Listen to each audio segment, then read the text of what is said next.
जी भाई, अस्सलाम वालेकुम। KF2 lecture number 3।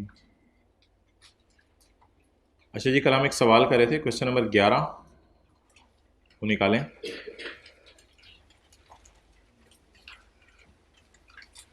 Past paper का क्वेश्चन नंबर 11। इसमें जो पॉइंट नंबर 3 था, 4 नहीं, जिसमें वो गवर्नमेंट का एम्प्लॉय था, 1 की मैंने कहा था आपको इंग्लिश लिखवाऊंगा, तो पॉइंट नंबर 1 की इंग्लिश ज़रा लिख लें। अच्छा, 1 नवंबर को वो कनाडा भेज दिया गया, कितने साल के लिए? 3 साल के लिए। तो मिस्टर शाह अगर मिनिस्ट्री ऑफ फॉरेन अफेयर्स में काम कर रहे हैं तो क्या इसका पाकिस्तान का स्टे काउंट किया जाएगा या गवर्नमेंट एम्प्लॉय होना ही इसको रेजिडेंट बना देगा? तो जो साहब ऐसे हैं जो कि पाकिस्तान के अंदर मौजूद ना भी हों लेकिन गवर्नमेंट एम्प्लॉय हों, जिनकी पोस्टिंग अब्रॉड हो जाए, तो इनका गवर्नमेंट एम्प्लॉय होना ही इनको क्या बना देगा? रेजिडेंट बना देगा। ये बात कल की थी। चलें जी, लिखें। An individual shall be considered as resident individual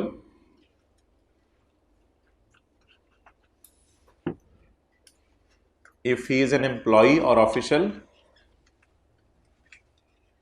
An individual shall be considered as resident individual if he is an employee or official of federal or provincial government posted abroad. भाई वही जो कल इंग्लिश आप लोगों ने घर जाके याद किया है। An individual shall be considered as resident individual if he is an employee or official of federal or provincial government posted abroad during the tax year. Abdullah, कल बांट लेंगे, अभी रहने दो, ठीक है? हाँ, full stop. In this case as he is, चलिए कंक्लूजन लिखें, छोड़ें आप, कंक्लूजन लिखें जो मैं लिख पा रहा हूँ। In this case as he is an employ of government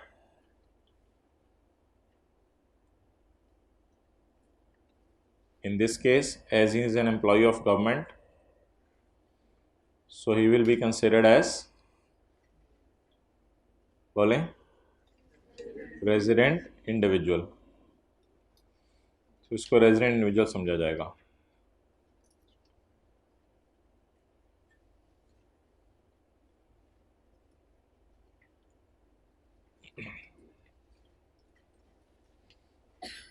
okay,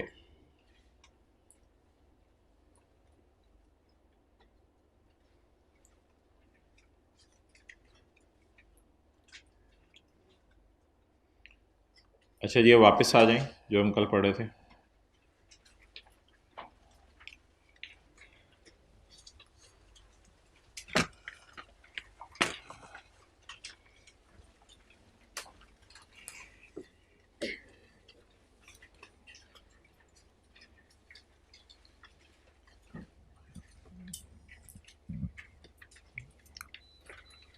अच्छा जी, हमारे लॉ में जो पर्सन्स हैं वो 3 किस्म के हैं। इसमें 2 और भी मैं बनाऊंगा, यानी टोटल 5 हैं। आपने डायग्राम में अभी सिर्फ 3 बनाने हैं। इंडिविजुअल, एओपी और कंपनी। 2 और हैं, वो मैं बाद में बनाता हूँ। एक डॉक्टर साहब अगर एक क्लिनिक चला रहे हैं तो इनको क्या कहा जाएगा? इंडिविजुअल। एक दुकानदार है, अकेला दुकान चला रहा है, इसे क्या कहा जाएगा? इंडिविजुअल। एओपी होती है, भाई तो देख लो, एओपी होती है पार्टनरशिप। एओपी क्या होती है? Association of persons, partnership. तो 2 लोग मिलके अगर कारोबार शुरू कर दें, इसे क्या कहा जाएगा? एओपी। 2-3 लोग मिलें, एक सफ़ा पकड़ें, उस पर एग्रीमेंट साइन करें कि हम प्रॉफिट्स बिजनेस के शेयर किया करेंगे, ये एओपी बन जाएगी। इसी तरह दो चार लोग मिलके कंपनी भी बना सकते हैं। तो फिर एओपी और कंपनी में फ़र्क क्या है? दो चार लोग मिलके एओपी बना लें, दो चार लोग मिलके कंपनी बना लें, इसमें फ़र्क क्या है? तो भाई जो कंपनी होती है ना, कंपनी, उसने जाना होता है, आपने एक इदारे का नाम सुना होगा, securities and exchange commission of Pakistan. इधर अटेंटिव रहें, securities and exchange commission of Pakistan. तो SECP एक इदारा है, मेरे भाई बाद में कर लीजिएगा। SECP एक इदारा है जिसके पास आपने जाना है और उसके पास जाकर आपने अपने आप को रजिस्टर करवाना है। क्लियर? SECP रहने पास जाके अपने आप को आपने रजिस्टर करवाना है। तो अगर रॉयल फैन वाले कहते हैं कि हम अपने आप को कंपनी कहलवाना चाहते हैं, तो ऐसी सूरत में रॉयल फैन वाले क्या करेंगे? रॉयल फैन वाले किसके पास जाएंगे? Securities and exchange commission of Pakistan, SECP के पास जाएंगे और जाके अपने आप को रजिस्टर करवाएंगे। क्लियर? अगर कोई पार्टनरशिप फर्म है, दो तीन लोग मिलके कहते हैं हम पार्टनर बनेंगे और पार्टनर बन के कारोबार शुरू करेंगे, इन्होंने किसी के पास जाना नहीं। एक बात याद रखिएगा, ये जो पार्टनरशिप फर्म्स होती हैं, इन्होंने किसी के पास जाना नहीं होता पाकिस्तान में। ये बस पार्टनरशिप फर्म क्या है, आपने साथ वाले से मिलके काम शुरू किया, आपने साथ वाले को कहा यार ऐसा करते हैं, पिछली गली के अंदर जो है वो कुछ दुकान ले लेते हैं और दुकान लेके वहाँ पे जो है वो बोतलें बिस्किट बेचते हैं। कॉलेज से माशाल्लाह बड़े बच्चे निकल रहे होते हैं ज़ोहर की नमाज़ पढ़ने के लिए, तो रास्ते में हम जो है वो दुकान खोल लेते हैं। तो अब आप दोनों ने मिलकर पार्टनरशिप कर ली, आपने पाकिस्तान के किसी लॉ के तहत अपने आप को रजिस्टर नहीं कराना। पार्टनरशिप्स को अपने आप को रजिस्टर कराना ज़रूरी नहीं है। हाँ, साल के एंड पे अगर आपने इतनी इनकम कमा ली जिस पे टैक्स बनता हुआ, तो FBR में जाके आप टैक्स ज़रूर जमा करा दें, लेकिन इस बात का ये मतलब नहीं होगा कि फिर आप अपने आप को कहीं रजिस्टर करवा रहे हैं। वो तो FBR में जाके आप सिंपल जो आपकी इनकम पे टैक्स बन रहा होगा वो जमा करवा रहे होंगे। क्लियर? तो ये है जी AOP और कंपनी में फ़र्क। AOP दो तीन लोग होते हैं जो मिलकर कारोबार शुरू कर देते हैं, लेकिन अपने आप को कहीं रजिस्टर नहीं करवाते, लेकिन आपस के अंदर एक माहिदा ज़रूर करते हैं, एक सफ़ा बनाते हैं, सफ़ों पे तीनों पार्टनर्स के साइन होते हैं और उसके बाद कारोबार शुरू होता है। लेकिन कंपनी में फॉर्मेलिटीज़ ज़्यादा हैं, ना सिर्फ आपने एक सफ़े बनाने हैं बल्कि हुकूमत को जाके वो जमा भी करवाने हैं। SECP security exchange commission of Pakistan एक इदारा है, उसके पास आप जाएंगे और आपको किस लॉ के तहत रजिस्टर किया जाएगा कंपनी को? किसी को पता है कंपनीज लॉ का नाम? कंपनीज एक्ट 2017 में आया था ये एक्ट। तो कंपनीज एक्ट के तहत आपको अपने आप को जाके क्या करवाना पड़ेगा? रजिस्टर करवाना पड़ेगा। और किस दफ्तर में जाना पड़ेगा? Securities and exchange commission of Pakistan में। अच्छा जी, तो इंडिविजुअल्स, पार्टनरशिप्स और कंपनीज, कल हमने पढ़ा था इंडिविजुअल कब रेजिडेंट बनता है। हमने ये नहीं पढ़ा था कि इंडिविजुअल कब नॉन रेजिडेंट बनता है, लेकिन ऑब्वियसली जो इंडिविजुअल रेजिडेंट नहीं है वो क्या है? इसी तरह AOP भी रेजिडेंट भी हो सकती है और इसी तरह कंपनी भी रेजिडेंट भी हो सकती है और, चले नोट कर लो।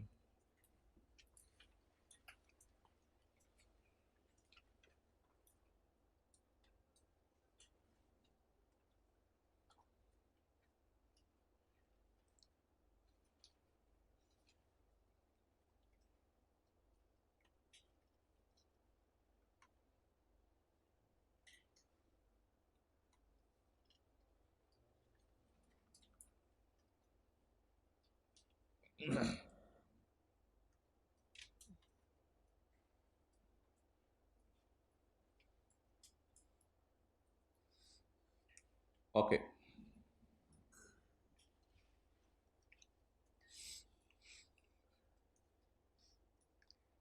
कल हमने ये पढ़ लिया था जो मैंने हाईलाइट किया। इंडिविजुअल कब रेजिडेंट बनता है? एज अ जनरल रूल उसका स्टे पाकिस्तान में 183 डेज या उससे ज़्यादा हो, लेकिन अगर वो इंडिविजुअल गवर्नमेंट का एम्प्लॉई है तो उसका नंबर ऑफ डेज भी काउंट नहीं किए जाएंगे। वो चाहे बाहर के मुल्क में पूरा साल भी रहा, फिर भी वो क्या समझा जाएगा? रेजिडेंट इंडिविजुअल समझा जाएगा। आज हमने ये पढ़ना है AOP कब रेजिडेंट बनती है और कंपनी कब रेजिडेंट बनती है। तो रेजिडेंट, कंपनी और AOP की ज़रा डेफिनेशन ढूंढें, आपको मिल रही है किताब में, इसमें नोट्स में, सेक्शन 83 और 84।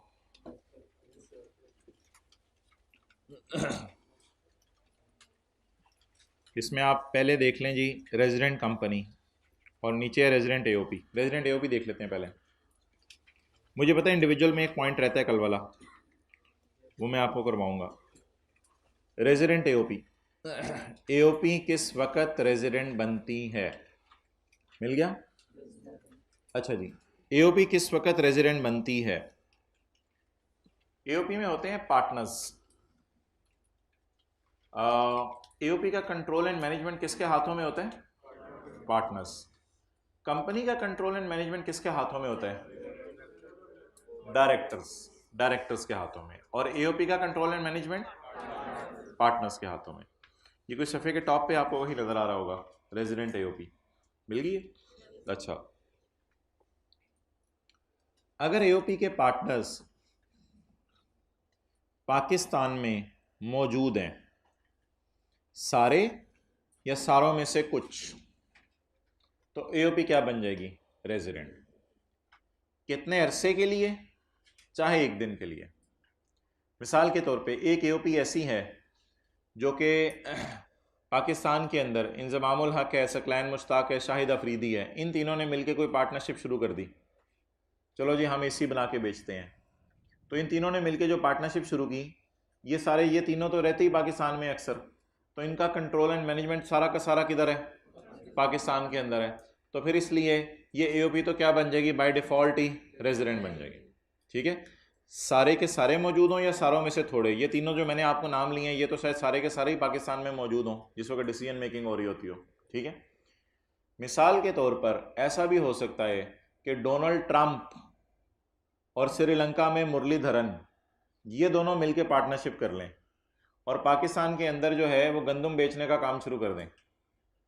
अब ये दोनों मिलकर जब कारोबार शुरू करें और पाकिस्तान में गंदम बेचने का काम शुरू कर दें, तो अब क्या ये एओपी रेजिडेंट बनेगी या नॉन रेजिडेंट? उसके लिए हम इस एओपी से एक सवाल पूछेंगे, तुम्हारे दोनों पार्टनर या दोनों में से कोई एक पार्टनर पाकिस्तान में अगर 1 घंटे के लिए भी आ गया और आके डिसीजन लेके चला गया, तो वो एओपी क्या बन जाएगी? Resident AOP. इसमें 183 डेज वाली बात नहीं है, 1 घंटा दूर की बात, 1 सेकंड के लिए भी आ जाए, 1 मिनट के लिए भी आ जाए।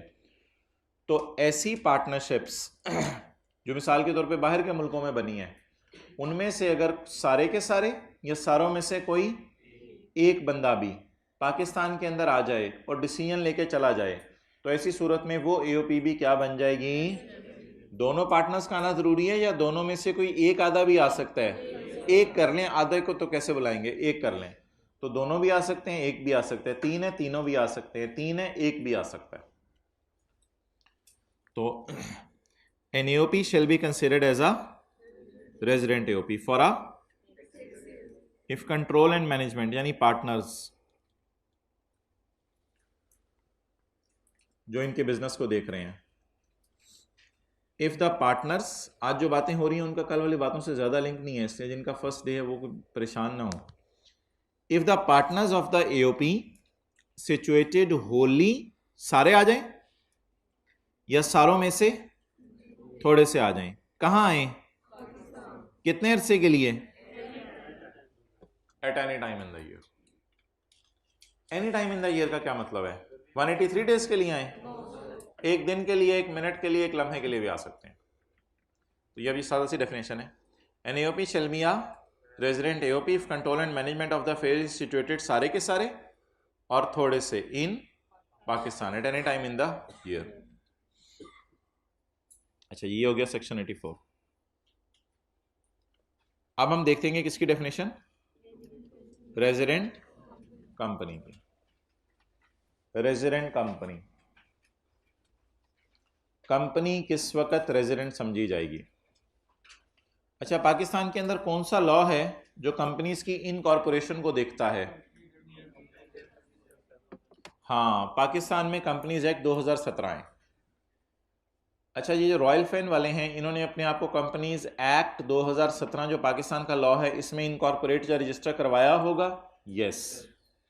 इसी तरह हायर कंपनी है, वो एसी बनाते हैं, उन्होंने पाकिस्तान में कंपनी लॉ में अपने आप को रजिस्टर करवाया होगा? यस, उन्होंने रजिस्टर कराया होगा। जीएफसी फैन वाले हैं, गुजरात फैन वाले हैं, उन्होंने अपने आप को पाकिस्तान के कंपनी लॉ में रजिस्टर करवाया होगा? बिल्कुल करवाया होगा। तो ये जितनी मैंने आपको कंपनीज की मिसालें दी, ये तो पाकिस्तान के लॉ में रजिस्टर्ड है। तो जो कंपनी अपने आप को पाकिस्तान के लॉ में रजिस्टर करवा ले, वो कंपनी तो बाय डिफॉल्ट ही क्या बन जाएगी, रेजिडेंट बन जाएगी। अ कंपनी शेल बी अगर इट इज इनकॉर्पोरेटेड और फाउंड बाय और under any law in force in found by law, कानून ने बनाई या खुद बनी थी, फिर कानून के तहत अपने आप को इसने रजिस्टर करवा लिया। वो कानून कौन सा है, कंपनीज एक्ट 2017। तो जो कंपनी पाकिस्तान में अपने आप को कंपनीज एक्ट 2017 के तहत रजिस्टर करवा ले, वो कंपनी बोलें क्या बन जाएगी, रेजिडेंट कंपनी बन जाएगी। अब जी कोका कोला है, वो कहे जी मैंने पाकिस्तान के अंदर अपनी ब्रांच खोलनी है। अगर तो वो कोका कोला पाकिस्तान में अपनी ब्रांच खोले और वो पाकिस्तान के लॉ में अपने आप को रजिस्टर भी करवाना पसंद करें, फिर तो वेलकम, पॉइंट ए के तहत आप रेजिडेंट बन जाएंगे। लेकिन अगर कोका कोला वाले कहें कि जी पाकिस्तान के लॉ में हम अपने आप को रजिस्टर नहीं करवाना चाहते, बस हम वैसे ही ब्रांच चलाएंगे, हमारा हेड ऑफिस बाहर है, बाहर हमने अपने आप को रजिस्टर करवाया हुआ है, हर मुल्क में जाके क्या अपने आप को रजिस्टर करवाते हैं फिर कंपनी लॉ के तहत, तो इसलिए हम पाकिस्तान के कंपनी लॉ में अपने आप देख लिया मोबाइल हम, अच्छा हो गया, हम पाकिस्तान के कंपनी लॉ में अपने आप को रजिस्टर करवाना नहीं चाहते।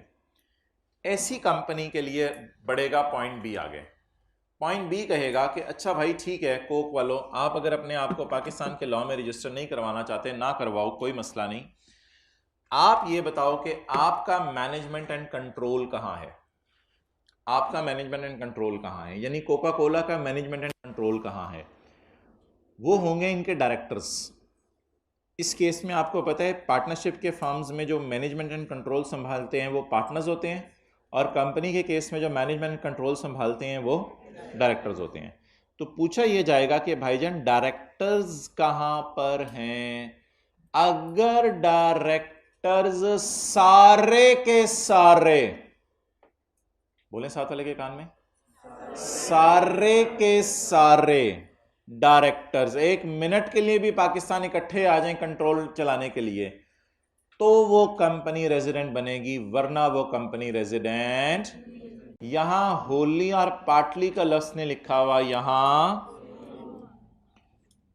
अंग्रेजी वही है जो एओपी के अंदर है, लेकिन एक लफ्ज बस डिफरेंट है, कंट्रोल एंड मैनेजमेंट, यानी directors. Control and management of the affairs of company is situated सारा का सारा कंट्रोल एंड मैनेजमेंट कहां हो, इन पाकिस्तान। कितने अरसे के लिए, एक लम्हे के लिए भी हो सकता है। तो इस कंपनी को क्या कह दिया जाएगा, रेजिडेंट कंपनी। अब अगर इसको बात को मैं डायग्राम के जरिए बनाऊं तो ये इस तरह बनेगी। कंपनीज के लिए ये रूल है कि अगर तो उन्होंने अपने आप को इनकॉर्पोरेट करा लिया पाकिस्तान में कंपनी लॉ के तहत, तो वो क्या है, अगर not incorporated in Pakistan under company law, लेकिन अगर अपने आप को कंपनी लॉ में रजिस्टर ना करवाएं, तो फिर क्या देखा जाएगा, if control and management is situated, तब जाके क्या बनेगी, ये रूल है, नोट।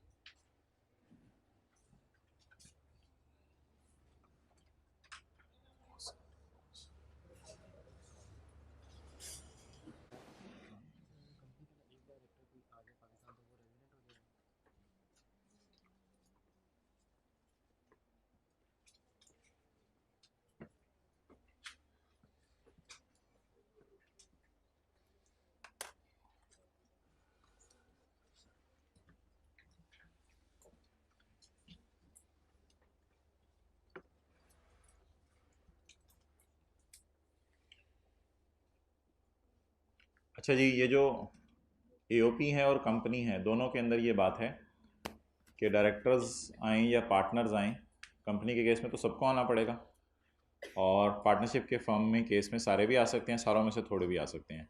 ये किसी पर्सनल काम से नहीं आएंगे, ऑब्वियसली बिजनेस डिसीजन के लिए आएंगे। हाँ, ऐसा हो सकता है पर्सनल काम से आए बिजनेस डिसीजन लेके चले जाएं, तो बिजनेस डिसीजन अगर लेके गए हैं तो इस बात को मुकद्दम रखा जाएगा, लेकिन इस बारीकी में कोई आईकअप जाता नहीं, इसलिए इसको मैंने भी कुछ ज़्यादा डिस्कस नहीं किया। फिर एक और भाई ने सवाल पूछा है कि अगर कोई डायरेक्टर अकेला आ जाए कंपनी के केस में, तो कंपनी ऑब्वियसली रेजिडेंट नहीं बनेगी, क्योंकि सारे डायरेक्टर का आना ज़रूरी है। हाँ, वो डायरेक्टर अपनी ज़ात के एतबार से रेजिडेंट बन जाएगा शायद अगर 183 दिन से ज़्यादा रुका, लेकिन वो बात अभी हमारे लिए रेलिवेंट नहीं है। हमने कंपनी को रेजिडेंट बनाने की भी डिस्कशन हो रही है, उसकी अकेले को अगर रेजिडेंट बनाना है या नहीं बनाना, उसके रेजिडेंट इंडिविजुअल वाला रूल लगेगा। तो हम इस ये बात करें कि कंपनी कब रेजिडेंट बनेगी, तो कंपनी के रेजिडेंट बनने के लिए शर्त है कि कंपनी के सारे डायरेक्टर्स पाकिस्तान में बिजनेस डिसीजन लेने के लिए आए, ये बात है। और अगर इधर मैं लिख दूं if the control and management is not wholly in Pakistan, तो क्या बन जाएगा, नॉन रेजिडेंट। और अगर इधर मैं लिख दूं if it is Holi in Pakistan, तो रेजिडेंट। अच्छा, आप एक चीज ऑब्जर्व करें कि एओपी में एक ही पॉइंट था, लेकिन कंपनी में 2-3 पॉइंट है। द रीजन इज के एओपी किसी लॉ में अपने आप को रजिस्टर नहीं कराती ना, तो एओपी के लिए बस सिंपल सा रूल है, सारे पार्टनर या थोड़े से पार्टनर पाकिस्तान में है, ये रेजिडेंट बन गई।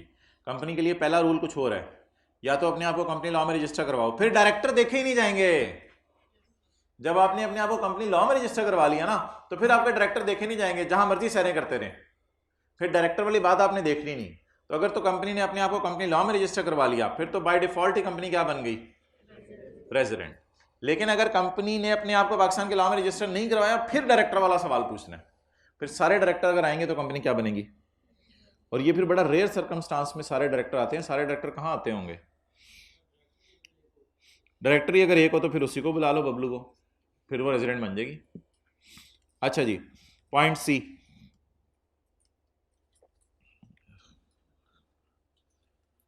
तीन गवर्नमेंट्स होती हैं, फेडरल गवर्नमेंट, प्रोविंशियल गवर्नमेंट और लोकल गवर्नमेंट। यहाँ 2 गवर्नमेंट्स का जिक्र है, प्रोविंशियल गवर्नमेंट और लोकल गवर्नमेंट। फेडरल गवर्नमेंट तो वो शहबाज शरीफ वाली, प्रोविंशियल गवर्नमेंट जो सूबों वाली है, और लोकल गवर्नमेंट होती है जो नाजिम होते हैं इलाके के, उनकी हुकूमत होती है। तो लोकल गवर्नमेंट्स ये होती हैं। अच्छा, अब सवाल ये है कि प्रोविंशियल गवर्नमेंट और लोकल गवर्नमेंट का लफ्ज़ यहाँ लिखा है, फेडरल गवर्नमेंट का लफ्ज़ जो है वो यहाँ नहीं लिखा हुआ, इसलिए कि फेडरल गवर्नमेंट को आपको कंपनी बनाने की ज़रूरत नहीं है कि फेडरल गवर्नमेंट को आप कहें ये कंपनी है, तो ये अजीब सी बात होगी। फेडरल गवर्नमेंट को कंपनी कहना अजीब सी बात होगी, इसलिए थोड़ी देर में मैं आपको फेडरल गवर्नमेंट को बताऊंगा ना ये इंडिविजुअल है, ना एओपी है, ना कंपनी है, बल्कि फेडरल गवर्नमेंट अपने अंदर ही अलग से एक पर्सन है। उसकी बात मैं बाद में करूंगा। फेडरल गवर्नमेंट के अलावा और कौन सी गवर्नमेंट बच गई, प्रोविंशियल और लोकल गवर्नमेंट। अब प्रोविंशियल और लोकल गवर्नमेंट ने ना कभी कभी टैक्स देना होता है। अब आप हैरान होंगे, आप कहेंगे गवर्नमेंट ने क्यों टैक्स देना है, गवर्नमेंट तो टैक्स लेती है लोगों से, ना कि गवर्नमेंट टैक्स दे। तो हम आने वाले दिनों में रिजल्ट के बाद पढ़ेंगे कि अगर प्रोविंशियल गवर्नमेंट अपने सूबे से बाहर जाके कोई काम करे, तो फिर आपको सूबे में दूसरे सूबे में जाके टैक्स देना पड़ेगा। तो इसलिए एज अ प्रिकॉशनरी मेजर उसने गवर्नमेंट को किसी कैटेगरी में फेंक दिया। वो किस कैटेगरी में फेंकना उसने मुनासिब समझा, उसने कहा गवर्नमेंट को इंडिविजुअल में फेंकूं, नहीं, प्रोविंशियल गवर्नमेंट की बात कर रहा हूँ। प्रोविंशियल गवर्नमेंट को एओपी में फेंकूं, नहीं, उसने प्रोविंशियल गवर्नमेंट को किसकी डेफिनेशन में फेंक दिया, कंपनी की डेफिनेशन में फेंक दिया। अब अगर कल कलां को जाके कभी प्रोविंशियल गवर्नमेंट को टैक्स देना पड़ा, तो उसको किस डेफिनेशन के मुताबिक हम फॉल कराएंगे, कंपनी की डेफिनेशन के मुताबिक। तो इसलिए 2 चीज़ें हैं जिनको ज़बरदस्ती उठा के, हालांकि ये कंपनीज नहीं है, ये एससीसीपी में जाके अपने आप को रजिस्टर नहीं करवाती, ज़बरदस्ती उठा के हमने किसकी डेफिनेशन में डाल दिया, कंपनी की, प्रोविंशियल गवर्नमेंट और लोकल गवर्नमेंट। क्लियर। तो ये 3 जी सिचुएशंस हो गई जो किसको डील करेंगी, रेजिडेंट कंपनी को। अब जी अब आप मुझे बता दें कि हमारी सारी बात की समरी क्या बनी। अभी इसको साइड पे रखें। रेजिडेंट इंडिविजुअल कौन है, 183 डेज या उससे ज़्यादा रुके, या गवर्नमेंट का एम्प्लॉय हो, कोई इन्वॉल्व हो, साथ होंठ हिलाने से डेप्रिशिएट नहीं करेंगे। एओपी कब रेजिडेंट है, एओपी तब रेजिडेंट है जब इसका मैनेजमेंट एंड कंट्रोल होली या पार्टली पाकिस्तान में हो। कंपनी या तो पाकिस्तान के लॉ में अपने आप को रजिस्टर करा ले तो भी रेजिडेंट है, नहीं रजिस्टर कराती तो सारे डायरेक्टर पाकिस्तान आ जाएं तो रेजिडेंट है, और प्रोविंशियल गवर्नमेंट और लोकल गवर्नमेंट भी कंपनी की डेफिनेशन में फॉल करेंगी। किनका? प्रोविंशियल गवर्नमेंट जो पाकिस्तान की है वो तो रेजिडेंट ही होगी ना फिर। ओके अच्छा भाई एक पॉइंट अब रह गया था, पॉज करना अबू बकर। अच्छा जी, रेजिडेंट इंडिविजुअल में यार हमारा आखिरी पॉइंट रह गया था, पॉइंट नंबर डी रह गया था ना, पॉइंट नंबर डी रह गया था, तो वो ज़रा उसको देखते हैं हम। आई होप आप सही जगह पे पहुंचे हैं। ये देख लें पॉइंट डी है, उसके साथ 2 बुलेट्स भी बने हुए हैं, नीचे एग्जांपल्स भी हैं। मिल गया?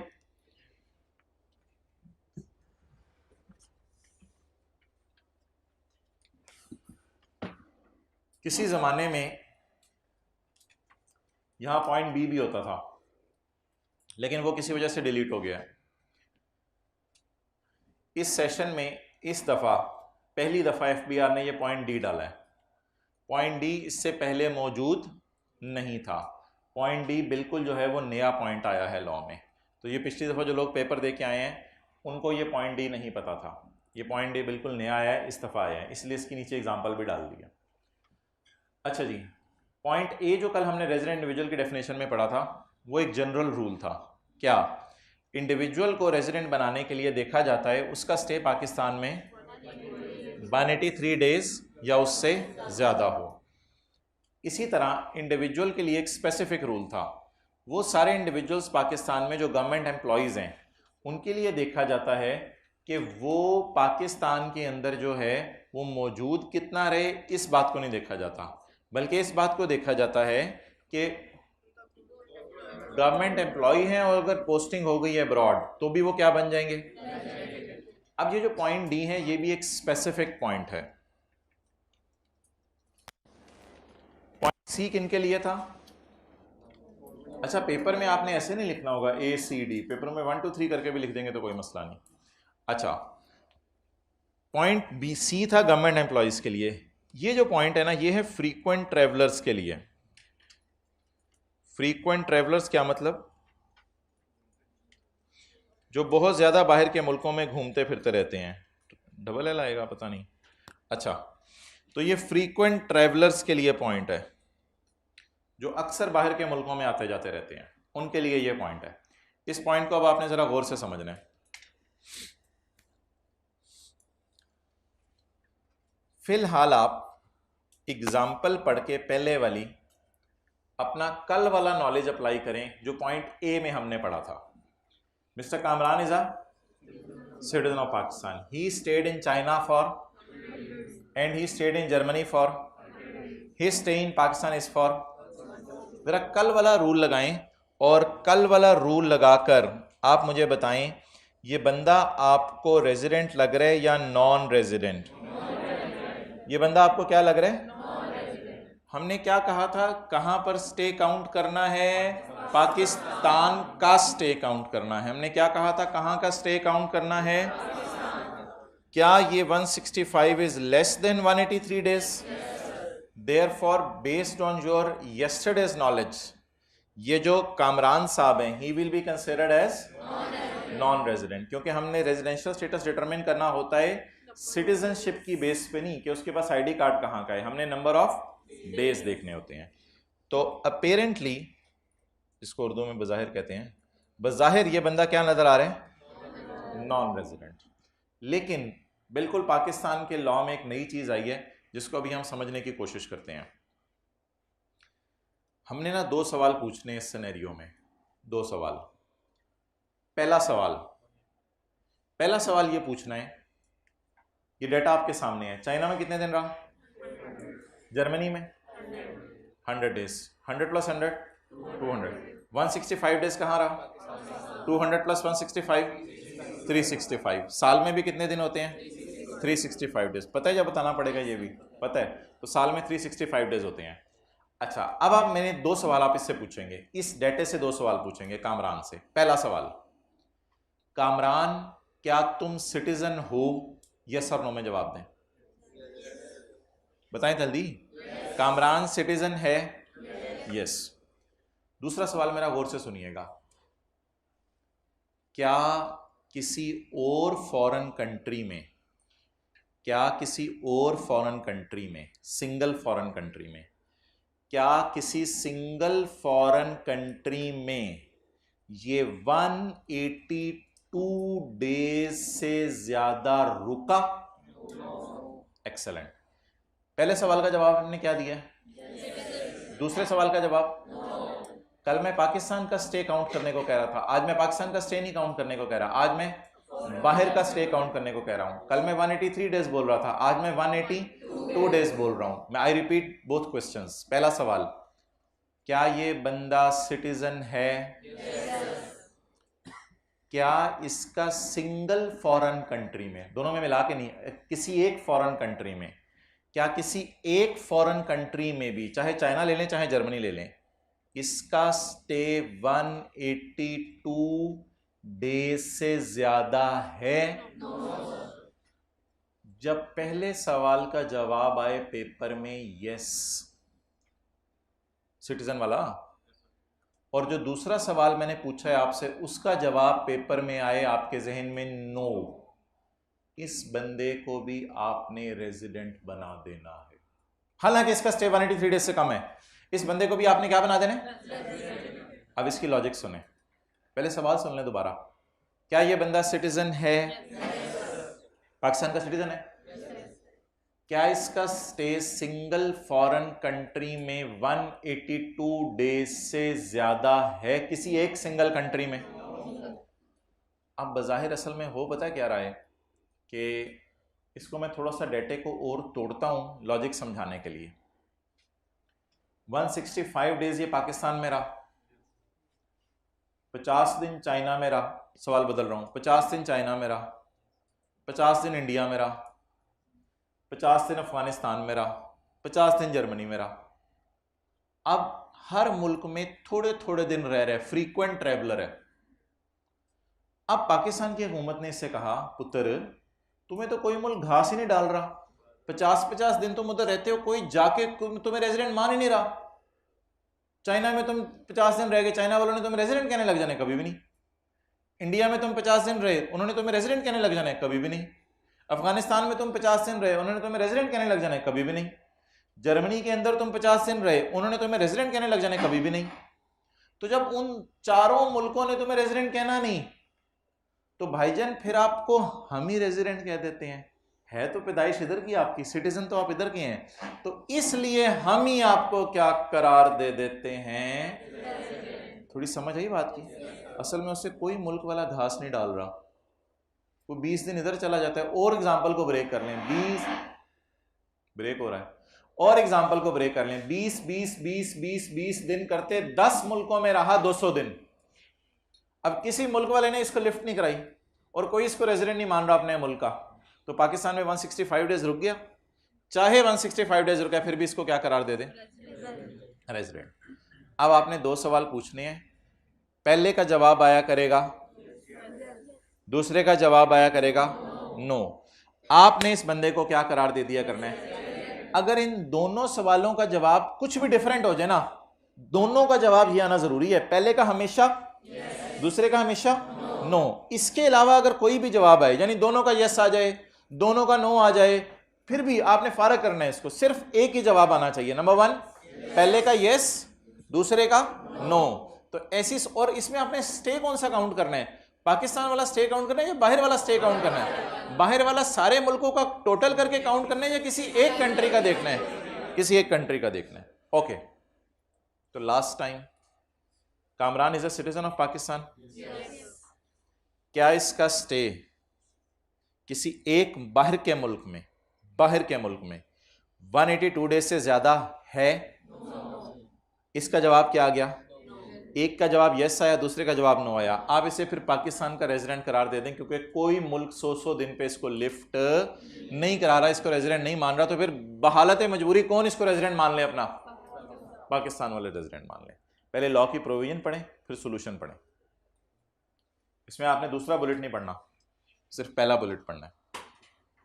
ही is a citizen of Pakistan and he is not मौजूद इन अदर कंट्री। तो लॉ वाले ने लिखा हुआ ना, लॉ वाला जरा मुश्किल लैंग्वेज लिखता है। अदर से मुराद सिंगल है, सिंगल कंट्री।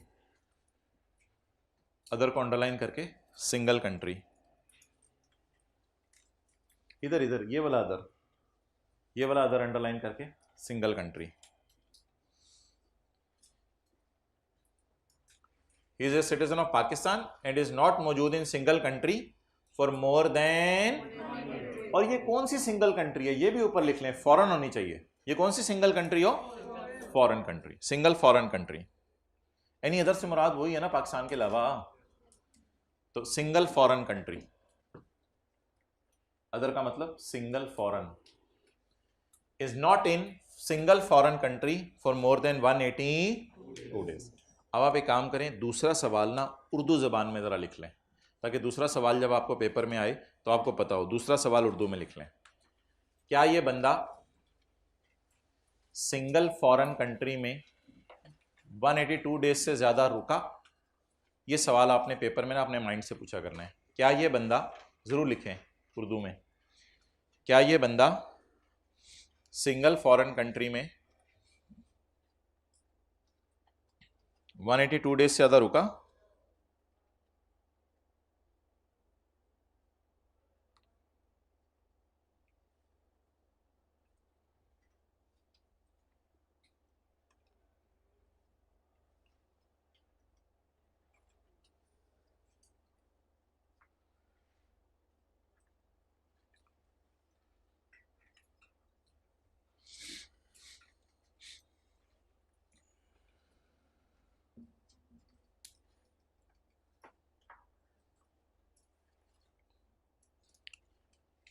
लॉजिक कितने लोगों को समझ आ गई है? 40-40 50-50 दिन बाहर के मुल्कों में घूम रहा है ना, तो अब कोई इसको रेजिडेंट मान ही नहीं रहा, तो फिर कौन गले लगा ले? पाकिस्तान कहे हमारी आगोश में आ जाओ बेटा, इधर बैठ जाओ, फिर तुम क्या हो? हमारी नज़र में तुम ही क्या हो? रेजिडेंट हो। अजी एक मिनट सवाल पूछ लेने पहले। 182 से ज्यादा, मोर देन 182, मैंने सवाल क्या लिखवाया उर्दू में? एग्जैक्ट 182 पे नहीं, 182 डेज से ज्यादा। हाँ हाँ, बस हमने ये सवाल उससे पूछ लिया करना है। चाइना के रूल्स हमें नहीं पता, वो हमें देखने भी नहीं हमने, वो फिर और बात है, दोनों मुल्क कहते रहे वो मर्जी है। हमने बस पाकिस्तान के रूल लगाने हैं। हमने सिर्फ ये सवाल पूछ के रूल लगा दिया करना है, पाकिस्तान का रेजिडेंट है या नहीं। हमने ये नहीं डिसाइड करना कि चाइना का रेजिडेंट है या नहीं। हमने सिर्फ जो ये रूल्स लगाए हैं, हमसे पेपर में यही सवाल आएगा, in the light of Pakistan का रूल वो रेजिडेंट है या नहीं, in the light of China का रूल वो जो मर्जी है, हमें उससे कंसर्न नहीं। हो सकता है चाइना वालों के जो मर्जी रूल हों और चाइना वालों के 183 डेज रूल नहीं होंगे, हमें क्या पता उनके क्या रूल हैं। ये बात थोड़ी सी मैं टच करूंगा दूसरे पॉइंट में, फिलहाल बात को सिंपल रखें ज़रा। ओके, अब ये पढ़ें इसको, सोल्यूशन इसका। ही इज रेजिडेंट इंडिविजुअल, ये तो कंक्लूजन हो गया। कंक्लूजन की बेसिस क्या है? एक सवाल का जवाब यस और दूसरे का नो, होंठ हिलाएं। एक सवाल का जवाब यस, दूसरे का no. He is resident individual because he is and is not present in one foreign country for more than 182 days. Clear? अच्छा, अब जरा अगला सवाल आप ट्राई करें।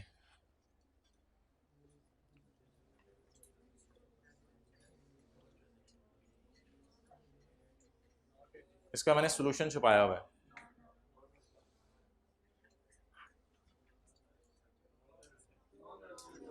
दो सवाल पूछे मिस्टर तैमूर इज़ा, इससे पहला सवाल पूछें, क्या तुम सिटीजन हो? इसने कहा मैं सिटीजन हूं। अगला सवाल, he stayed in China for 180 and he stayed in Pakistan for 180। अच्छा, वैसे एक बात याद रखिएगा, आप पेपर में पहले ना पॉइंट ए लगाया करेंगे, जनरल रूल। पहले क्या लगाया करेंगे? Point A. अभी मैं आपको बताऊंगा पेपर में आपको कैसे इल्हाम होगा पॉइंट ए कैसे लगाना है और पॉइंट डी कैसे लगाना है। ठीक है, जैसे ही पेपर आएगा सबसे पहले आपने पॉइंट ए लगाना है। जैसे मैं कामरान वाले सवाल में वापस आ जाता हूं, इसमें जरा पॉइंट ए लगा के बताएं आपको दिखने में ये बंदा क्या लग रहा है। लेकिन अगर पेपर में सिटीजन का लफ्ज आ जाए तो आपके कान खड़े हो जाने चाहिए कि यार सिटीजन का लफ्ज अगर उसने डाल दिया ना सवाल में, तो पॉइंट ए तो मैं लगा के जरा नजर मार लूं, लेकिन वो मेरे से पॉइंट डी का कॉन्सेप्ट भी चेक करना चाह रहा है। तो ये सिटीजन का लफ्ज आपने दीवानावार ढूंढा करना है। पास्ट पेपर का आपको इसका कोई सवाल नहीं मिलेगा, क्योंकि पास्ट पेपर में तो ये कभी टेस्ट हुआ ही नहीं। ये 6-7 महीने पहले ये पाकिस्तान में रूल आया नया, तो पास्ट पेपर का आपको कोई सवाल नहीं मिलेगा। लेकिन अब आपके पास्ट पेपर में जब सवाल आएगा तो सवाल के अंदर क्या लिखा हुआ करेगा, ये बंदा क्या है, सिटीजन है, और उसकी बेस के ऊपर जो है वो उसका डिसीजन हुआ करेगा। अच्छा जी, तो अब दिखने में कामरान वाले सवाल पे मैं पॉइंट ए लगाऊं तो ये नॉन रेजिडेंट लग रहा है, लेकिन एक नया पॉइंट भी आया लॉ में, डी। अब मैं डी लगा के देखता हूं, क्या ये सिटीजन है? क्या कहिए किसी सिंगल कंट्री में 182 डेज से ज्यादा रुका? तो अब ए के बुनियाद पे तो कुछ और जवाब आ रहा था, लेकिन डी प्रिवेल कर जाएगा क्योंकि सिटीजन का लफ्ज लिखा हुआ है, तो डी की रोशनी में ये क्या बन जाएगा? अब आपने कहना है कंक्लूजन के ये बंदा क्या है, रेजिडेंट। अच्छा, ये एग्जांपल आई, अब आपको इल्हाम नहीं था पेपर में कि ए लगाने या डी लगाने, तो पहले आप जनरल रूल लगा लें, कोई मसला नहीं, ए लगाएं। ए लगा के बताएं पाकिस्तान का स्टे काउंट करते हैं ना, हमने तो ये सीखा था कल, पाकिस्तान का स्टे काउंट करते हैं। पाकिस्तान का स्टे काउंट करें 180। ए की रोशनी में क्या है, नॉन रेजिडेंट। अब जरा डी भी लगा लें क्योंकि सिटीजन का लफ्ज लिखा हुआ है, अगर सिटीजन का लफ्ज ना लिखा होता तो मैं डी ना लगाता, क्योंकि सिटीजन का लफ्ज लिखा हुआ है। अब डी भी लगा के चेक कर लें, डी लगा के चेक करें क्या ये सिटीजन है। दूसरा सवाल उर्दू में जरा पढ़ें, क्या ये सिंगल फॉरेन कंट्री में 182 डेज से ज्यादा रुका? यस यस, ये तो गड़बड़ हो गई। अब दोनों का जवाब क्या आ गया? रेजिडेंट बनाने के लिए मैंने कहा था पहले का जवाब क्या आना चाहिए और दूसरे का जवाब नो, लेकिन इधर दोनों का जवाब अगर दोनों का जवाब आ गया यस, तो फिर ये रेजिडेंट नहीं है। ये क्या है हमारी नजर में? He is a non resident individual as per Pakistan law. China का हमें नहीं पता, चाइना में जो मर्जी हो उसके रूल हमें नहीं पता। He is non resident individual as per Pakistan law. Pakistan के लॉ के मुताबिक जी ये बंदा क्या बन गया, और हमसे पेपर में भी पाकिस्तान के लॉ का ही सवाल आना है। ही इज नॉन रेजिडेंट इंडिविजुअल। दो पहले सवाल का जवाब यस है, दो ही is a citizen of, but से आगे ये वाली अंग्रेजी मैंने उठाई है, लेकिन नॉट का लफ्ज हटा के, but he is present in one foreign country for more than 182 days. Clear? तो अब इस कॉन्सेप्ट को हम होल्ड पे रख देते हैं, इसको टेस्ट में किसी में डालेंगे और टेस्ट में डालने के बाद फिर डिस्कस करेंगे, ताकि आपको ए और डी के अंदर अगर जहन में कोई कंफ्यूजन रह जाए तो वो टेस्ट में डाल के क्लियर हो जाए। हमेशा ए लगाने, लेकिन अगर सिटीजन का लफ्ज आ जाए तो एक और पॉइंट भी लगा के चेक कर लेना है, वो कौन सा? डी। ये बात भी अगर आप उर्दू में लिखना चाहते हैं लिख सकते हैं, हमेशा ए लगाने, लेकिन अगर सिटीजन का लफ्ज आ जाए तो डी लगा के चेक भी करना है।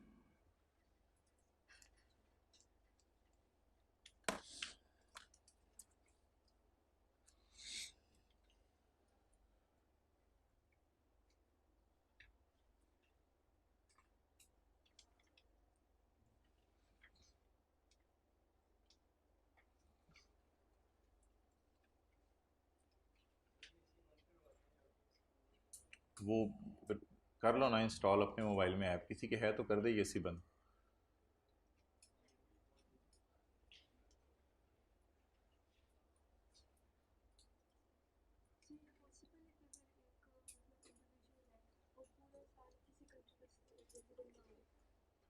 हाँ पॉसिबल है, कोई मसला नहीं। पॉइंट डी,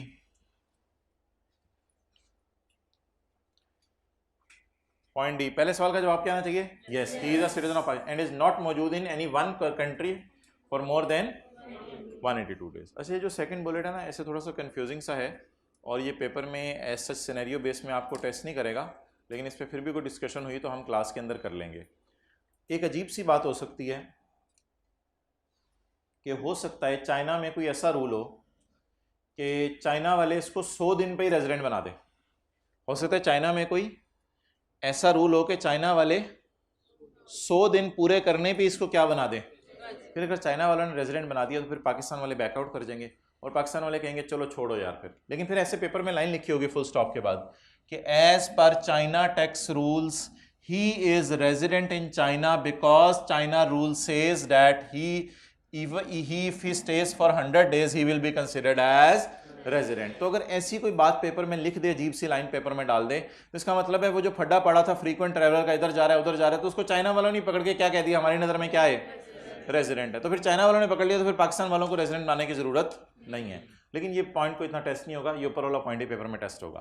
तो सेकंड बुलेट जरा मैं पढ़ने की कोशिश करता हूं। ही is a and is not resident in any other, और किसी और कंट्री में रेजिडेंट नहीं है। लेकिन अगर किसी और कंट्री ने रेजिडेंट बना दिया तो फिर पाकिस्तान वालों को रेजिडेंट बनाने की जरूरत नहीं है। बहरहाल इस दूसरे बुलेट को होल्ड पे रख दें, इसको कल करेंगे, इसकी मैंने कोई एग्जांपल भी नहीं डाली, ठीक है। तो फिलहाल ये पहला बुलेट ही ज्यादा इंपॉर्टेंट है, और ICAP ने भी अपनी किताब में इस पहले बुलेट की हद तक डिस्कशन की हुई है। ओके, अब जी अगली हमारी जो डिस्कशन है वो ये है कि रेजिडेंट पर्सन कौन है। क्या पर्सन कब रेजिडेंट बनता है? तो वो एक आसान सी डेफिनेशन है, वहां लिखा होगा अ person shall be a resident person if he is resident individual, if he is resident AOP and if he is resident company.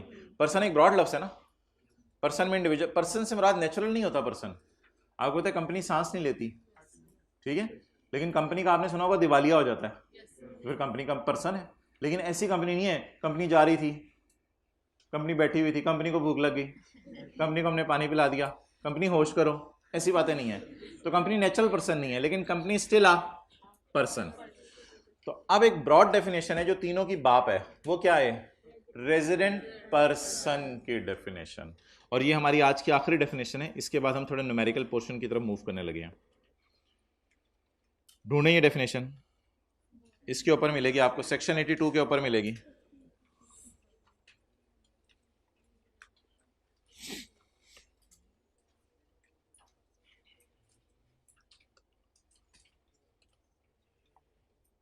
पढ़ लें पॉइंट 1।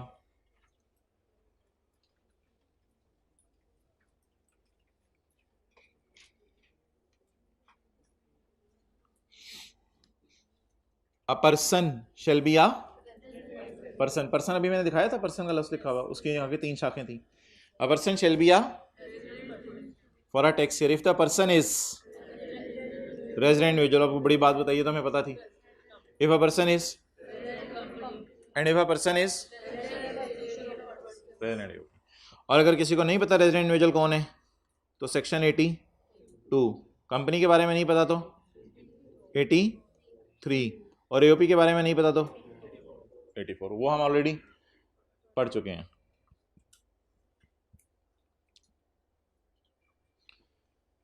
अच्छा, आप अगर इधर फील करें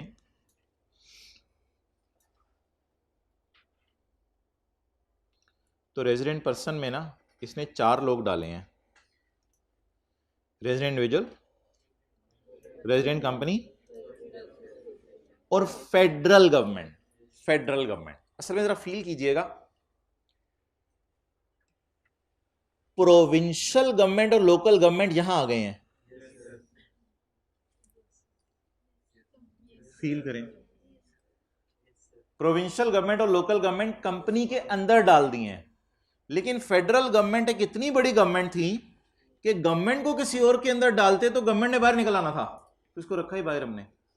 तो इसलिए फेडरल गवर्नमेंट ना इंडिविजुअल है,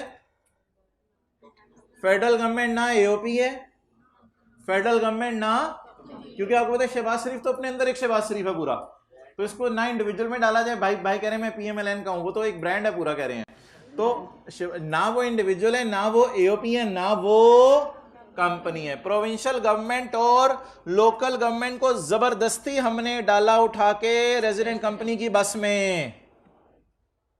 लेकिन फेडरल गवर्नमेंट को हमने अलग से प्रोटोकॉल दिया, फेडरल गवर्नमेंट को कहा आप ना इंडिविजुअल हैं, आप ना कंपनी है, आप ना AOP हैं, आप जरा ना नीचे तशरीफ ले आए, आपके लिए अलग से प्रोटोकॉल है, बेसमेंट में बस चलाई जाएगी आपके लिए। तो ये क्या है जी, this is called as federal government. तो लेकिन फेडरल गवर्नमेंट याद रखिएगा कि पर्सन जरूर है, और कौन सा पर्सन है, लेकिन फेडरल गवर्नमेंट टैक्स जमा नहीं करवाती, फेडरल गवर्नमेंट टैक्स जमा नहीं करवाती। कभी आपने सुना गवर्नमेंट ने केस कर दिया, पाकिस्तान में रहते हैं तुर्कमानिस्तान में, तो कभी सुने गवर्नमेंट ने केस कर दिया, कभी सुने हमने गवर्नमेंट के खिलाफ केस कर दिया। आप तो काम भी करते होंगे, सोचते तो है ना। तो हमने केस कर दिया गवर्नमेंट, तो वो गवर्नमेंट पर्सन है ना फिर। हाँ सांस नहीं लेती गवर्नमेंट, लेकिन गवर्नमेंट एक आर्टिफिशियल पर्सन तो है। इसलिए फेडरल गवर्नमेंट को भी हमने कहां डाला, कंपनी के अंदर डाला या अलग से पॉइंट बनाया इसके लिए। और फेडरल गवर्नमेंट क्या है बोलें, रेजिडेंट है नॉन रेजिडेंट? पाकिस्तान की हुकूमत कहां है आजकल, पाकिस्तान में है। तो फेडरल गवर्नमेंट तो रेजिडेंट ही होनी है ना, फेडरल गवर्नमेंट तो नॉन रेजिडेंट नहीं हो सकती। अगर आपने पाकिस्तान की गवर्नमेंट को भी नॉन रेजिडेंट कह दिया तो पीछे रह क्या गया, पीछे आप रह गए। तो क्या मैं लिख सकता हूं कि federal government individual AOP company नहीं है? लिख दूं साइड पे, और लिख दूं साइड पे कि ये ना इंडिविजुअल है ना एओपी है ना कंपनी है, तो ये एक अलग चीज है। और फॉरेन गवर्नमेंट भी तो हो सकती है, फॉरेन गवर्नमेंट क्या होगी, चाइना, ठीक है, चाइना गवर्नमेंट, जर्मनी की गवर्नमेंट, इंडिया की गवर्नमेंट। फेडरल गवर्नमेंट को क्या करार दे दें, नॉन रेजिडेंट, फेडरल गवर्नमेंट को नॉन रेजिडेंट और फॉरेन गवर्नमेंट को नॉन रेजिडेंट। और ये कोई बताने वाली बात नहीं है कि पाकिस्तान की हुकूमत रेजिडेंट है और चाइना की हुकूमत आजकल पाकिस्तान में नहीं है, तो वो नॉन रेजिडेंट है। फिर भी कोई मसला है तो क्लास के बाद साथ वाले से पूछ लें।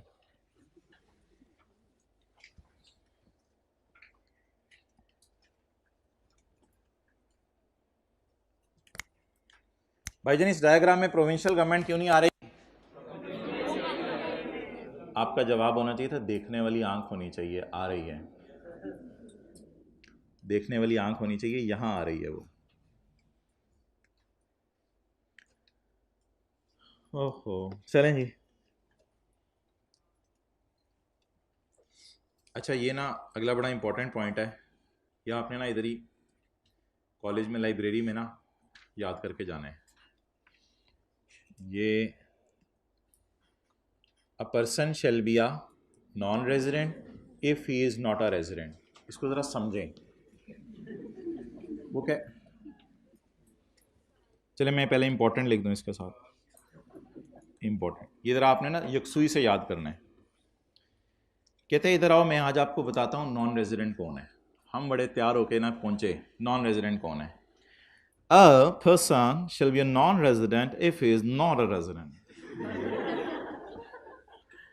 तो जब हमने रेजिडेंट की डेफिनेशन देखी तो वहां लिखा हुआ था person is a resident who is a resident.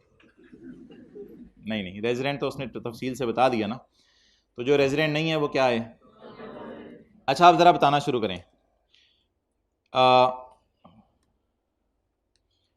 जो 183 डेज रुके, या जो गवर्नमेंट का एम्प्लॉय हो, या वो जो तीसरी नई वाली बात पड़ी वो रेजिडेंट है, इसके अलावा बाकी सारे नॉन रेजिडेंट।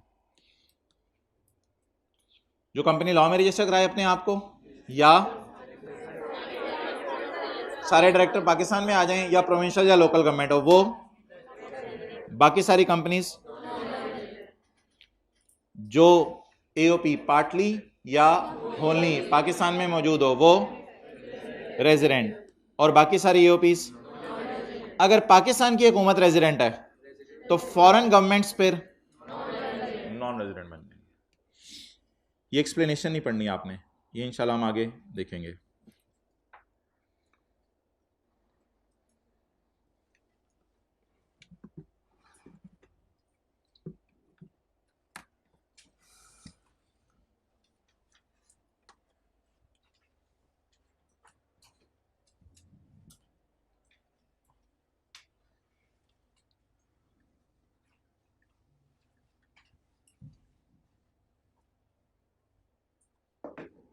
इधर ही बना लेते हैं। अच्छा जी, न्यूमेरिकल पोर्शन की तरफ आज मूव करें।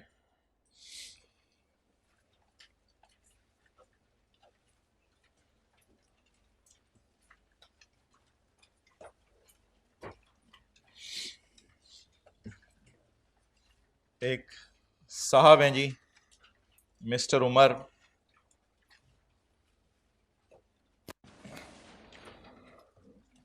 उन्होंने आपको कुछ डेटा बताया है। कोई नोट्स में ढूंढने की ज़रूरत नहीं है, ढूंढना होता मैं बता देता। अब बंद करने में भी उतना ही टाइम लगेगा जितना खोलने में लगेगा। जल्दी से अटेंटिव हो जाएं। एक साहब हैं जी मिस्टर उमर, वो ये कहते हैं कि मैं पाकिस्तान के अंदर जो है वो हूँ और मैं ये वाली इनकम्स जो है वो कमा रहा हूँ, इनकम फ्रॉम सैलरी कमा रहा हूँ, इनकम फ्रॉम बिजनेस कमा रहा हूँ, इसके अलावा सैलरी इनकम क्या है। मिसाल के तौर पे कॉलेज में कोई ये नोट करने का आपको अन्ना टाइम दिया जाएगा, अभी धरने बाद देखें तो इनकम फ्रॉम सैलरी कमा रहा हूँ। कोई कॉलेज के अंदर कैशियर है, वो कहता है कि मैं कॉलेज के अंदर जो है वो बैठता हूँ सुबह 8 बजे से लेके दोपहर 2 बजे तक, तो 6 घंटे के अंदर मैं कॉलेज में काम करता हूँ, कॉलेज वाले मुझे इसकी तनख्वाह देते हैं। तो ये कौन सी इनकम कमा रहे हैं? Income from salary. अच्छा, यही बंदा घर चला गया और रेस्ट करके शाम 4 बजे इसने अपने ड्राइंग रूम के अंदर एक खिड़की खोली हुई है और वहाँ पे बिस्किट और बोतलें बेचता है। थोड़ी थोड़ी देर बाद आवाज़ होता है टक टक टक टक टक टक टक, ले लो सुपर, ले लो सुपर, ले लो। तो ये आवाज़ें लगा रहा होता है। तो ये इसका जनरल स्टोर है, करियाना स्टोर है, बोनजोर शॉप है। तो ये कौन सी इनकम कमा रहा है? इनकम फ्रॉम बिजनेस कमा रहा है। इसके अलावा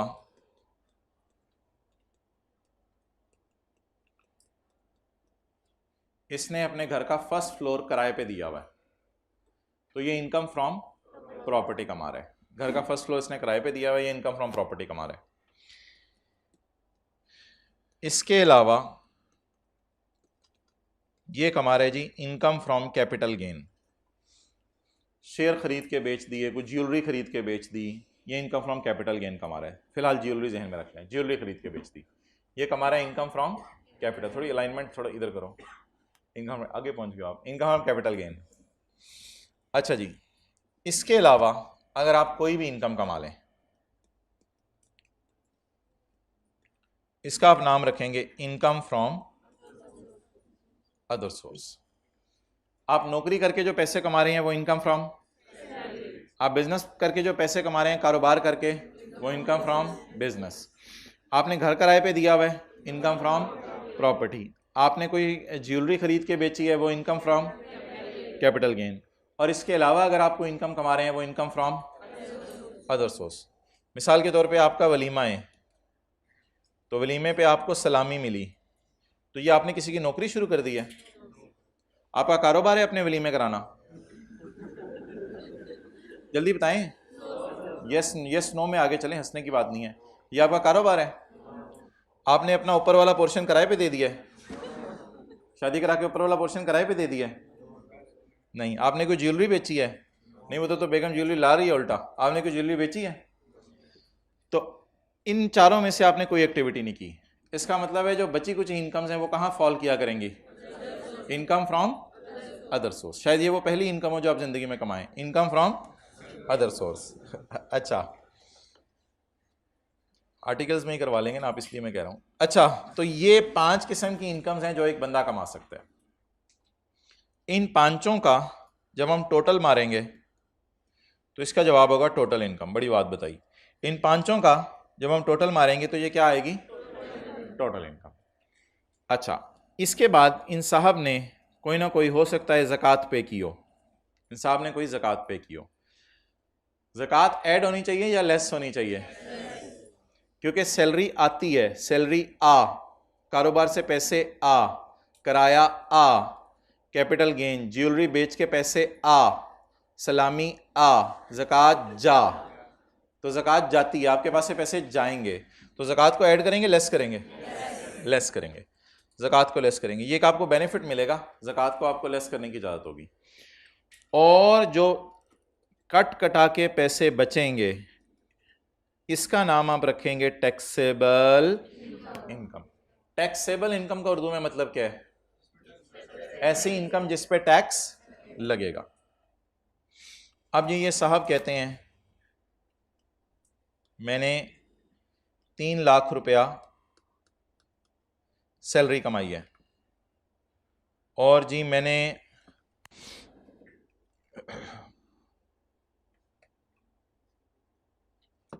5 मिलियन इनकम फ्रॉम बिजनेस कमाई है। इनकम फ्रॉम प्रॉपर्टी मैंने कमाई नहीं। कैपिटल गेन इनकम मैंने 50,000 रुपया कमाई है। सलामी मुझे किसी ने दी नहीं, दूर से देख के शाबाश दे के चले गए सारे, अल्लाह आपका निगहबान हो कह के। टोटल कितना बन गया? निकाल लें जो बैगों में पड़े हुए हैं। 5350,000। इसमें से माइनस करेंगे जी आप ज़कात। ज़कात फ़र्ज करें, नहीं 2.5% आपको रेट याद होगा, वो हमारे सिलेबस में नहीं है। वो इस्लाम की नज़र में आपको याद है 2.5% बड़ी अच्छी बात है, लेकिन वो हमारे सिलेबस में नहीं है रेट याद करना। और ज़कात की अमाउंट पेपर में हमें गिवन करेगा, ज़कात हमें निकालनी नहीं पड़ेगी, क्योंकि ज़कात इनकम्स पे नहीं होती, ज़कात एसेट्स के ऊपर होती है, तो इसलिए ज़कात हमें निकालनी नहीं पड़ेगी। ज़कात की अमाउंट हमें गिवन किया करेगा। तो किसी ने ओवर एफिशिएंट नहीं बनना कि ज़कात मैं डेटे से खुद निकाल लेता हूँ। ज़कात वो आपको गिवन किया करेगा। ज़कात भी सवाल में गिवन है, ये सारा डाटा सवाल का है। आप बता दें इसकी टैक्सेबल इनकम कितनी है। चलें जी नोट कर लें। तो एक बंदा पाकिस्तान में कितने किस्म की इनकम्स कमा सकता है? 5 किस्म की इनकम्स कमा सकता है। आज याद करने वाला वैसे बड़ा थोड़ा सा है। रेजिडेंट कंपनी के 3 पॉइंट्स हैं और रेजिडेंट एओपी का 1 पॉइंट है और रेजिडेंट इंडिविजुअल का आखिरी पॉइंट है।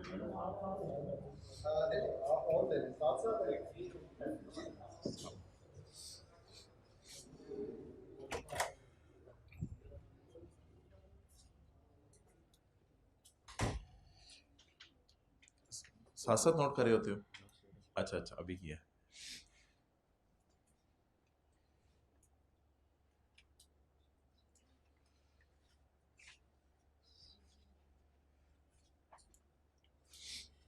कैलकुलेटर पे चेक भी किया या बच्चों पे रिलाई कर रहे हो? हाँ जी कैपिटल की कोई भी चीज़ खरीद के बेचती या जी, चलो मैं उस पर बात करता हूँ।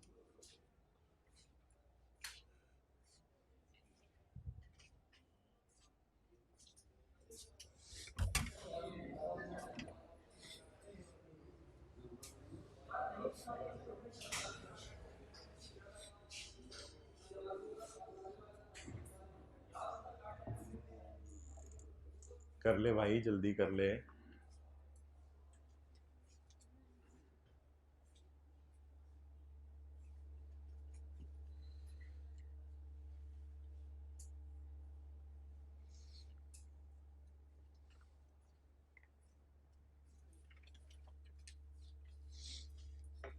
अगर पाकिस्तान में 183 डेज एक बंदा रह रहा है और जितना बाकी जो दिन है वो चाइना में रह रहा है, और चाइना की जो उसके रेजिडेंट मिल रही है वो बाकी दिनों पे मिल रही है 100 से प्लस पे, और दोनों की ये फुलफिल हो रही है कि दोनों में दोनों में बन जाएगा।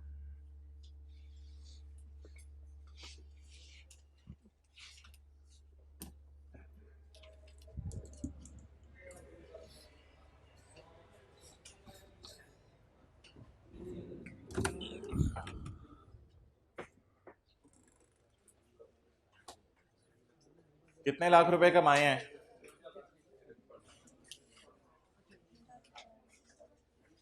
53 लाख रुपीस कमाए हैं। ऐसा ही है, 53 लाख रुपीस कमाए हैं। लेकिन हम इस तरह नहीं देखा करेंगे, हम तो मिलियंस में बातें करेंगे। बचपन में हम रुपीज़ में बातें करते थे, फिर बड़े हो गए हमने थाउजेंड्स में बातें करना शुरू कर दी, फिर लैक्स में, अब हम मिलियंस में बातें किया करेंगे, ज़्यादा बड़े हो गए हैं। ओके, इसने कितना कमाया जी? 5.3 मिलियन। अब आप अपने नोट्स में आए तरतीब से। कोई ये तीसरा चौथा सफ़ा बनेगा, कौन सा पांचवा सफ़ा बनेगा?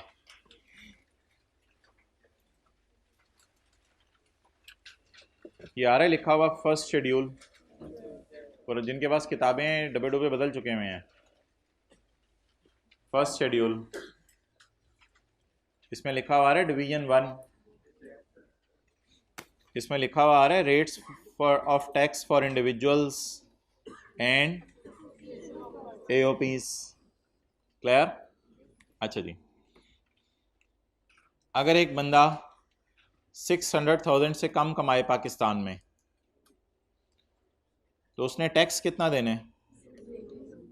0%।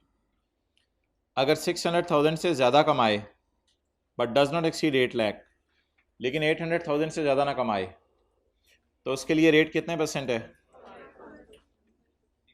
ये जरा हमारे वाला बंदा ढूंढे। क्वेश्चन आपके सामने हुआ हुआ है, क्वेश्चन जो आपने रजिस्टर पे देखे उसको कंपेयर करें ज़रा हमारे वाले बंदे से। हमारे वाला बंदा किस सीरियल में गिर रहा है? अमीर है, अमीर कबीर है?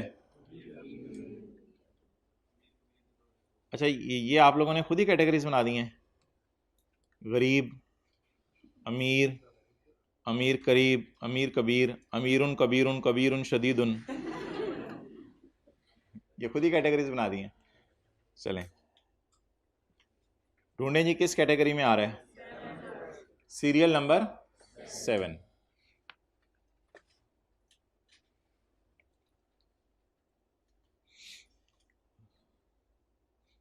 अब जो लोग परेशान होके देख रहे हैं उनके लिए इसको कहते हैं 5.3 मिलियन। बोले क्या कहते हैं? 1 2 3 4 5 6 डिजिट के से पहले अगर कोई लफ्ज़ आ रहा है, साल के तौर पे ये मैं लिखता हूँ 1 2 3 4 5 6, गरम अंडे हो गए कितने? 6। इससे पहले अगर मैं 2 लगा दूं तो ये क्या है? 2 मिलियन। ये क्या है? 2000। बड़ी बात है यार, चाहे हम। ये क्या है? 2 मिलियन। ये क्या है? 4 मिलियन। ये क्या है? ये क्या है?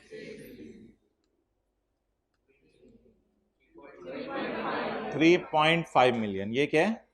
3.5 मिलियन। ये क्या है? 4.2 मिलियन। अच्छा जी, अब अगर आप इधर डब्बे में आए तो डब्बे में है सीरियल नंबर 7। सीरियल, वो सीरियल खाने वाला नहीं, एस वाला। ये है सीरियल नंबर 7। जिस बंदे की इनकम 4 मिलियन से ज्यादा हो, लेकिन ये टेबल याद करेंगे कल? हो जाएगा? कितने लोग याद करेंगे? कोशिश करें, याद करेंगे। वैसे पेपर में ये दिया होता है, पेपर में दिया होता है। अब ये टेबल कौन याद करे बैठ के? तो पेपर में इंशाल्लाह दिया होगा, फिर भी याद करेंगे। दीवाने हैं, दीवाने हैं, दीवाने हैं। पेपर में दिया होगा। नहीं दिया होगा क्या मतलब? मैं कह रहा हूँ दिया होगा तो दिया होगा। ठीक। 4 मिलियन से ज़्यादा और 6 मिलियन से टैक्स हम इंशाल्लाह कल निकालेंगे। इस पे टैक्स निकालना हम कल सीखेंगे। फिलहाल मैं आपसे पूछ रहा हूँ कि इस पे जो टैक्स लगेगा वो किस रेट पे लगेगा? सीरियल नंबर 7 वाले, 8 वाले? सीरियल 7 वाले। 4 मिलियन से ज़्यादा और 6 मिलियन से कम, यानी 5.3 मिलियन। अब अगर मिलियन किसी को समझ नहीं आ रहे तो भाईजान ये तो समझ आ रही है ना कि ये जो 4 और 6 है इसके दरमियान 5.3 है और काफ़ी है। तो ये कौन सा सीरियल नंबर इस पे लगेगा जी? 7। और कल इस पे हम क्या निकालेंगे? टैक्स। कल आपने तैयार होके आना है, ईद वाले कपड़े, बड़ी ईद वाले कपड़े पहन के आने हैं, खूनो खूनो। अच्छा जी, तो टैक्स जो है वो आपने इसके ऊपर निकालना है। क्लियर? ठीक है, ओवर। कल इंशाल्लाह हम निकालेंगे। आप वैसे ट्राई करेंगे टैक्स निकालना?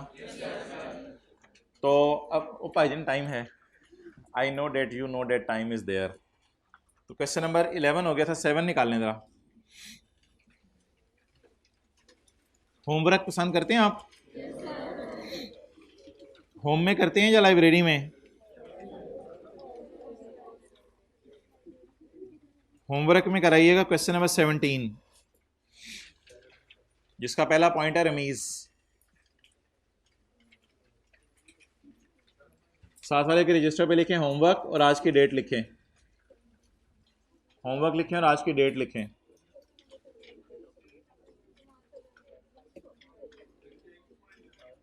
इसके चारों पॉइंट करेंगे बबलू।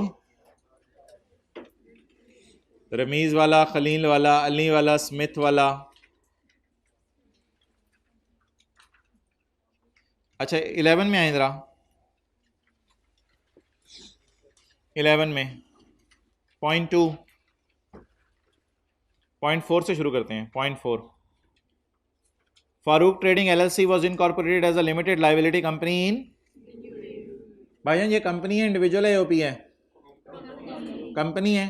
कंपनी के लिए रूल हमने पढ़ा था कि पाकिस्तान के लॉ में अपने आप को रजिस्टर करवाए। इसने पाकिस्तान के लॉ में अपने आप को रजिस्टर नहीं करवाया हुआ, बल्कि कहाँ के लॉ में रजिस्टर्ड है? UAE में।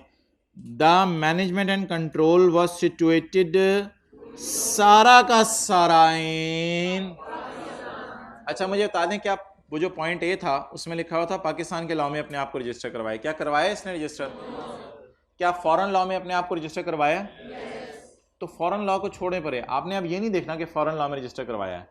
जो बंदा अपने आप को पाकिस्तान के लॉ में रजिस्टर ना करवाए और UAE के लॉ में रजिस्टर करवा ले, उससे हमने ये सवाल पूछना है कि तुम्हारा मैनेजमेंट एंड कंट्रोल कहाँ है?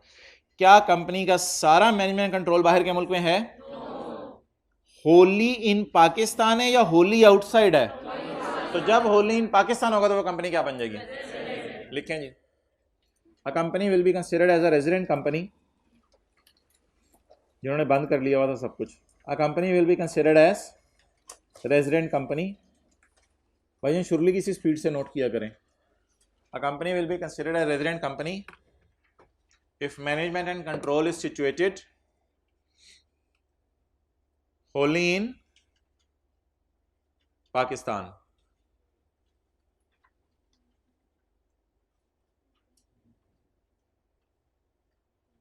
Therefore, Farouk Trading LLC company,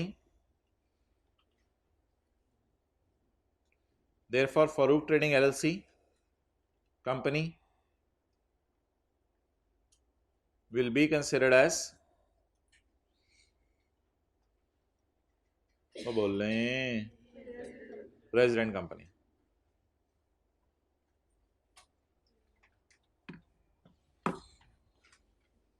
आगे चलें जी। Point 2, Asif learning centre is a partnership concern. तो ये AOP है, बिल्कुल AOP है, पार्टनरशिप होती है AOP। Providing IT services in Pakistan and United Arab Emirates and Saudi Arabia up to 31 July 2010। हमारा साल बताएं क्या है? 1 जुलाई 10 से 30 जून 11।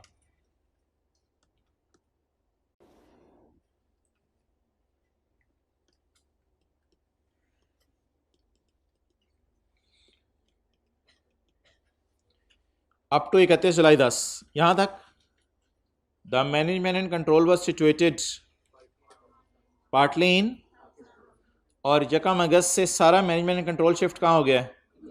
ले जी, तो दुबई चले गए, अब हम क्या करें?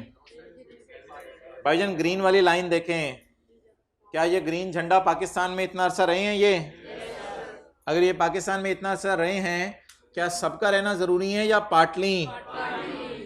क्या मैनेजमेंट एंड कंट्रोल जो है वो पार्टनर्स की सिचुएट कर रही थी पार्टली इन पाकिस्तान? क्या ये सिचुएट करती रही है 1 महीना? तो बता दें, अगर पार्टनरशिप फर्म वाले पाकिस्तान में 1 महीना 1 दिन भी रुक जाएं, पार्टली, होली ज़रूरी नहीं है, तो पार्टनरशिप फर्म क्या बन जाएगी? तो लिखें NAOP will be a resident AOP। लिख लेंगे आगे, मैं तुम्हारी बता देता हूँ, सुन लें। NAOP will be a, if the management and control is situated wholly or partly in Pakistan at a time in the year in Pakistan. In this case, as management and control of Asif is partly in, therefore it will be considered as, कल याद करा दीजिएगा, class में दोबारा लिख लेंगे। और question 7 के B पे भी नज़र मार लेंगे, आसान सा है, कर लेंगे ये भी ट्राई। बलूचिस्तान गवर्नमेंट का एम्प्लॉई है, कर लेंगे अप्लाई। 7 का B भी होमवर्क में कर लें, कल इंशाल्लाह डिस्कस करते हैं इसको। ओके।